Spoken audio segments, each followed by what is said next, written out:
Yesterday, President Donald Trump provided strong and decisive leadership to restore the trust and confidence of the American people in the Federal Bureau of Investigation. Intelligence officials have said there's investigation into potential ties between campaign officials and Russian officials. That's not what this was about.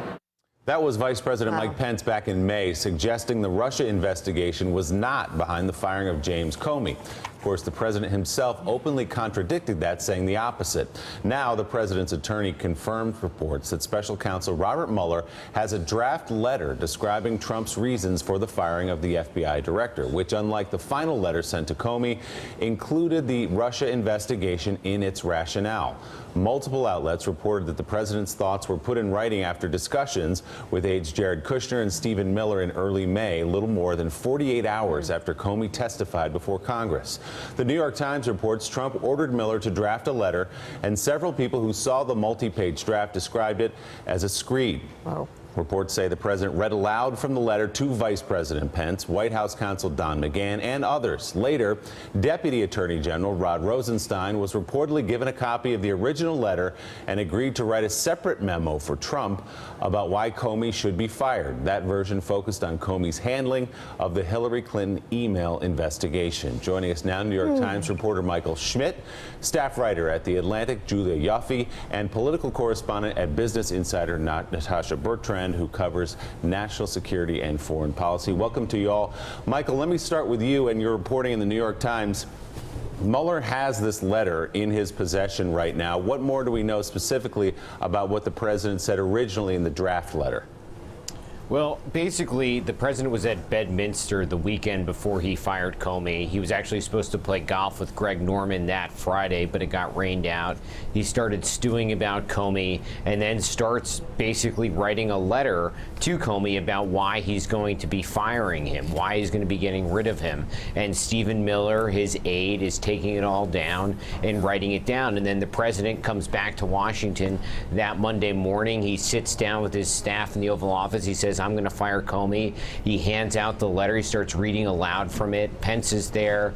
His chief lawyer is there, Don McGahn. And McGahn becomes very concerned by what he sees in the memo. He thinks that the rationale is problematic, and he basically begins an effort to stop the president from sending the letter. But so, Natasha, the president's in this reporting, the president's instinct was to put down in writing that I fired you because of the Russia investigation, which many have pointed to his comments to Lester Holt, where he said, yeah, of course it was about Russia. That's why I got rid of him, as a path that could lead Bob Mueller to obstruction of justice. Right, exactly. And I think this is why McGahn's instinct when he heard Trump making these comments was to stop him from sending this letter, right? So Ty Cobb, who is right now White House Special Counsel, he's representing Trump in the Russia investigation, he pushed back on this idea that this letter was problematic at all. He said that there was little or no pushback in the White House when Trump was writing it, when he was drafting it. But then at the same time, the New York Times reported that McGahn took the letter, made heavy edits to it, and gave it back to Miller, and then it was given to the DOJ. So it's really hard to believe that there was really no problem with this letter. But again, Julia, there can be no question that the president's instinct and what his intent was to fire Comey because of Russia. We now have this draft letter where he was dictating, and also his interview with Lester Holt a couple of months ago as well, where he said, I fired Jim Comey, the former FBI director, because of the Russia investigation. He said it out loud. No, that's absolutely true. I think it's kind of an open and shut case with Comey. I think the other things we need to look into is, for example, why Sally Yates was fired. Was it really because she, the former acting attorney general, was it really just because she refused to enforce the president's immigration order, or because she was continuing to carry out this Russia investigation?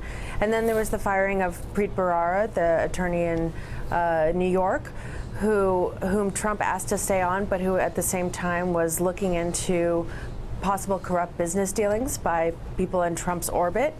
Why was he fired? I think those are also possible avenues for investigation.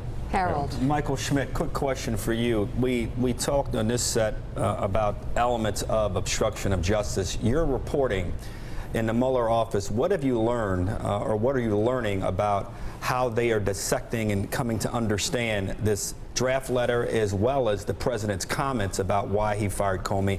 Does this rise to the level of obstruction in the eyes of Mr. Mueller's office? What does your reporting suggest?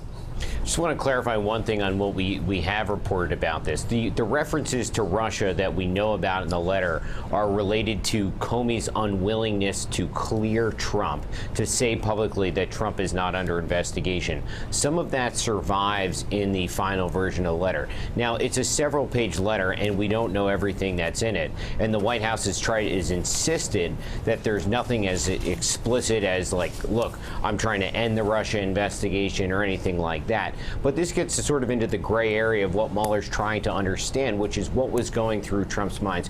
What were Trump's true intentions about what he did? The other thing that we learned in all this is that Rod Rosenstein, the Deputy Attorney General, the person who's overseeing the investigation, had a copy of the letter, was basically had evidence that's in this case and was in possession of it. And he also knew about the letter when he wrote his memo, which the White House then used as its rationalization for why Trump fired Comey. And then there's more news on the relationship between Washington and the Kremlin. Russia claims that the U.S. is planning inspections of various diplomatic buildings in the United States, calling it, quote, illegal and an unprecedented aggressive action. However, there are reportedly no indications that the U.S. was planning any such searches. It comes after the U.S. State Department announced last week that it is forcing Russia to close 3 diplomatic buildings located in Washington, New York, and San Francisco, and that it is planning to, quote, secure and maintain those properties. That decision came in response to Russia forcing staff cuts to the U.S. diplomatic mission in Russia. Julia, what is going on here? I mean, that's such a long intro, right? You have to keep going, which is in response to, which is in response to, which is in response to, which is in response to Russia hacking our election and trying to influence our presidential election, which the Russians conveniently leave out and deny ever happened. You also have a couple hours ago, Vladimir Putin saying that they might reduce the American diplomatic presence in Russia by another 155 people, which would affect the UN mission, and also saying that it's going to pursue claims in U.S. courts, property claims for those closed consulates, saying that the property rights of the Russian Federation have been violated. The problem here is that the Russians aren't copying to the original sin here, which is, again, meddling in our election. And so to them, they can't ever admit to that. And so the problem is that this keeps going, right? Which is in response to, which is in response to, which is in response to. And where does this end, and how does this get ironed out? It's hard to see a bottom here. And Natasha, Ty Cobb asking, are you on drugs? What happened?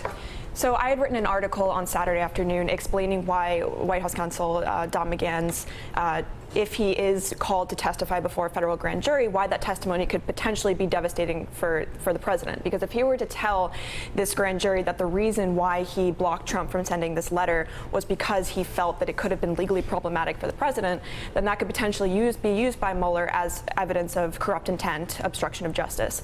Ty Cobb was very upset with this article, and so he wrote kind of, a paragraph email to me explaining, why there was no reason to believe that this letter had anything incriminating in it, and that it was wholly exonerating. That was the word he used. And then in response to my follow-up questions, I asked, well, if that's the case, then why wasn't the letter sent to Comey directly? Why was it sent to the DOJ? And that's when he asked me, are you on drugs? Have you read anything else on this? I responded, no, I am not on drugs. I am just asking you to clarify why this letter was never sent. And I never received a response. So. Natasha Bertrand, Julia Ioffe, Michael Schmidt, thank you all. And coming up, new. Thanks for checking out MSNBC on YouTube, and make sure you subscribe to stay up to date on the day's biggest stories. And you can click on any of the videos around us to watch more from Morning Joe and MSNBC. Thanks so much for watching.